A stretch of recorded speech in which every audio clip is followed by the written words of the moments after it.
ಎಲ್ರಿಗೂ ನಮಸ್ಕಾರ. ಈ ಒಂದು ವಿಡಿಯೋದಲ್ಲಿ ನಾನು ನಿಮ್ಗೆ ಏನ್ ತಿಳಿಸ್ಕೊಡ್ತೀನಿ ಅಂದ್ರೆ, ನಮ್ಮ ಒಂದು ಫೋನಲ್ಲಿ ಡಿಜಿಟಲ್ ವೆಲ್‌ಬೀಯಿಂಗ್ ಅಂತ ಒಂದು ಸೆಟ್ಟಿಂಗ್ ಇದೆ.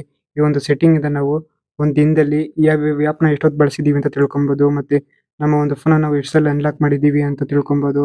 ಮತ್ತೆ ನಮ್ಮ ಫೋನ್‌ಗೆ ಎಷ್ಟು ನೋಟಿಫಿಕೇಶನ್ ಬಂದಿದೆ ಅಂತ ತಿಳ್ಕೊಬಹುದು. ಮತ್ತೆ ಯಾವ್ದಾದ್ರು ಒಂದು ಆ್ಯಪ್‌ಗೆ ನಾವು ಇಲ್ಲಿ ಟೈಮರನ್ನ ಸೆಟ್ ಮಾಡ್ಬೋದು. ಟೈಮರನ್ನ ಸೆಟ್ ಮಾಡಿದ್ರೆ ಆ ಒಂದು ಟೈಮ್ ಮುಗಿದ್ಮೇಲೆ ಆ ಒಂದು ಆ್ಯಪ್ ಕ್ಲೋಸ್ ಆಗುತ್ತೆ. ಈ ರೀತಿನೂ ಸಹ ನಾವು ಈ ಒಂದು ಡಿಜಿಟಲ್ ವೆಲ್‌ಬೀಯಿಂಗ್ ಸೆಟ್ಟಿಂಗ್ ಅಲ್ಲಿ ಮಾಡ್ಬೋದು. ಡಿಜಿಟಲ್ ವೆಲ್‌ಬೀಯಿಂಗ್ ಸೆಟ್ಟಿಂಗ್ ಎಲ್ಲಿರುತ್ತೆ ಏನು ಅಂತ ತಿಳಿಸ್ಕೊಡ್ತೀನಿ. ವಿಡಿಯೋನ ಸ್ಕಿಪ್ ಮಾಡಬೇಡಿ, ಪೂರ್ತಿ ನೋಡಿ. ಫೋನಲ್ಲಿ ಸೆಟ್ಟಿಂಗ್‌ನ ಓಪನ್ ಮಾಡ್ಕೊಬೇಕು. ಓಪನ್ ಮಾಡ್ಕೊಂಡು ಇಲ್ಲಿ ಕೆಳಗಾಗಿ ಸ್ಕ್ರೋಲ್ ಮಾಡಬೇಕು. ಸ್ಕ್ರೋಲ್ ಮಾಡಿದಾಗ ಇಲ್ಲಿ digital wellbeing and parents control ಅಂತ ಆಪ್ಷನ್ ಇರುತ್ತೆ. ಆ ಆಪ್ಷನ್ ಮೇಲೆ ಕ್ಲಿಕ್ ಮಾಡ್ಕೊಬೇಕು. ಈ ಆಪ್ಷನ್ ನಿಮ್ಮ ಸೆಟ್ಟಿಂಗ್ ಅಲ್ಲಿ ಇಲ್ಲ ಅಂದ್ರೆ ಮೇಲ್ಗಡೆ ಇಲ್ಲಿ ಸರ್ಚ್ ಬಾರ್ ನಲ್ಲಿ ಸರ್ಚ್ ಮಾಡ್ಕೊಬೇಕು ಡಿಜಿಟಲ್ ವೆಲ್‌ಬೀಯಿಂಗ್ ಅಂತ. ಸರ್ಚ್ ಮಾಡ್ಕೊಂಡು ಕ್ಲಿಕ್ ಮಾಡ್ಕೊಂಡಾಗ ಈ ರೀತಿ ಬರುತ್ತೆ. ಇಲ್ಲಿ ನೀವು ನೋಡ್ತಾ ಇರ್ಬೋದು ಟುಡೇ ಅಂತಿದೆ, ಇಲ್ಲಿ 34 ಮಿನಿಟ್ಸ್ ಅಂತಿದೆ. ಅಂದ್ರೆ 34 ಮಿನಿಟ್ಸ್ ಅಂದ್ರೆ ನಾನು ಈ ಒಂದು ದಿನ ಈ ಒಂದು ಫೋನ್ ನಾನು 34 ನಿಮಿಷ ನೋಡಿದ್ದೀನಿ ಅಂತ. ಮತ್ತೆ ಇಲ್ಲಿ 21 ಅನ್ಲಾಕ್ಸ್ ಅಂತಿದೆ. ಈ ಒಂದು ಫೋನ್ ನಾನು ಇವತ್ತು 21 ಅನ್ಲಾಕ್ ಮಾಡಿದ್ದೀನಿ. ಮತ್ತೆ ಇಲ್ಲಿ 40 ನೋಟಿಫಿಕೇಶನ್ ಬಂದಿದೆ ಈ ಒಂದು ಫೋನ್‌ಗೆ ಇವತ್ತು. ನೀವು ಸಹ ನಿಮ್ಮ ಒಂದು ಫೋನಲ್ಲಿ ಈ ರೀತಿ ಎಷ್ಟೊತ್ತು ಫೋನ್ ನೋಡಿದಿರಿ, ಮತ್ತೆ ಎಷ್ಟು ಸಲ ಅನ್ಲಾಕ್ ಮಾಡಿದಿರಿ, ಎಷ್ಟು ನೋಟಿಫಿಕೇಶನ್ ಬಂದಿದೆ ಅಂತೆಲ್ಲ ನೀವು ಈ ರೀತಿ ತಿಳ್ಕೊಬಹುದು.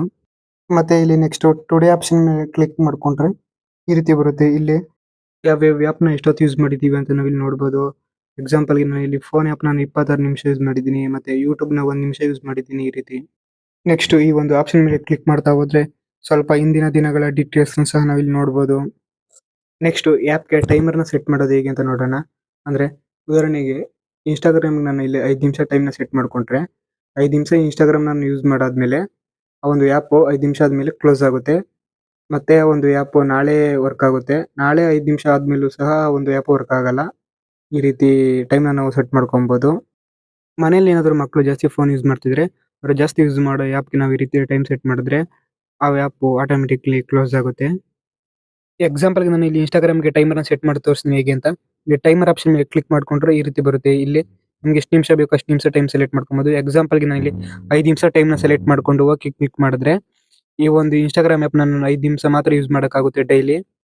5 ನಿಮಿಷ ಟೈಮ್‌ನ ನಾನು ಸೆಲೆಕ್ಟ್ ಮಾಡ್ಕೊಂಡು, ಇಲ್ಲಿ ಓಕೆ ಆಪ್ಷನ್ ಮೇಲೆ ಕ್ಲಿಕ್ ಮಾಡ್ಕೊತೀನಿ. ಕ್ಲಿಕ್ ಮಾಡ್ಕೊಂಡ್ರೆ ಆ ಒಂದು ಇನ್‌ಸ್ಟಾಗ್ರಾಮ್ ಆ್ಯಪ್‌ಗೆ ಇವಾಗ 5 ನಿಮಿಷ ಟೈಮ್ ಸೆಟ್ ಆಗಿದೆ.